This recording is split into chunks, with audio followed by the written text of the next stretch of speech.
We're really excited to have everyone here today on 3rd Street. This is a really important neighborhood for us because we have a lot of land trust homeowners as well as tenants.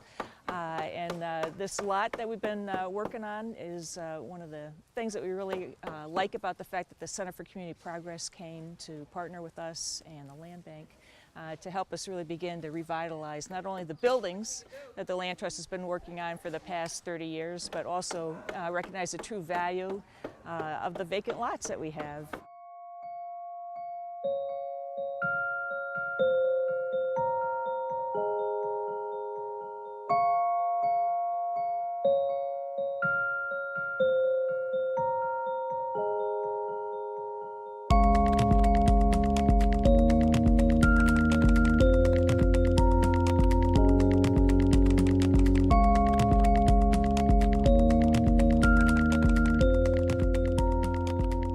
Having green space and it doesn't have to be a park, just having open space for kids to run and play or for adults to just walk on the grass, because I think that's important. Just being outdoors, breathing the fresh air. You should have to go to a city park to be able to walk on grass. You know, you should be able to walk on grass right in your community.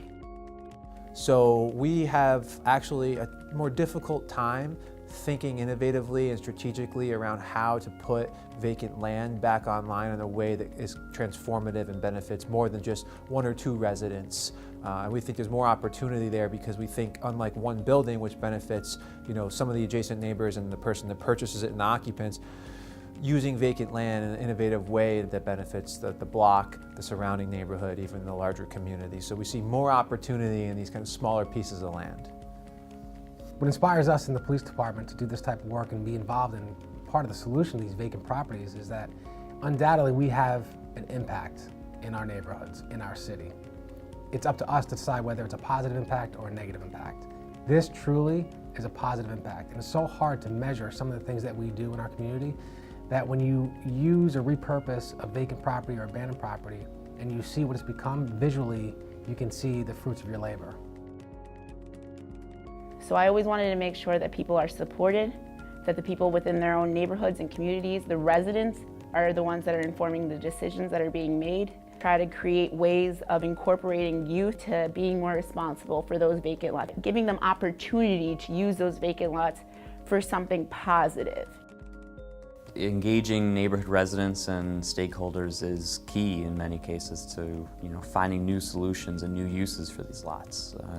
A lot of our neighbors and in all these neighborhoods oftentimes are the drivers of new lives for these pieces of property. We also have to try to use these pieces of property to build wealth too in our neighborhoods and our communities.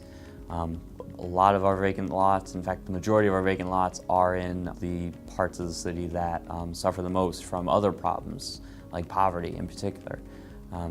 These parcels are opportunities as much as they are threats to these neighborhoods, and there are things we think we can do to help neighborhood residents use these lots to further themselves as well.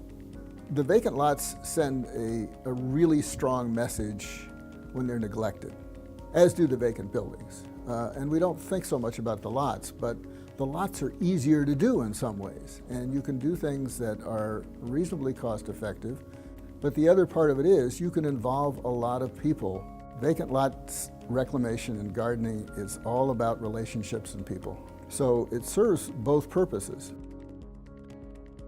This is a great place to be.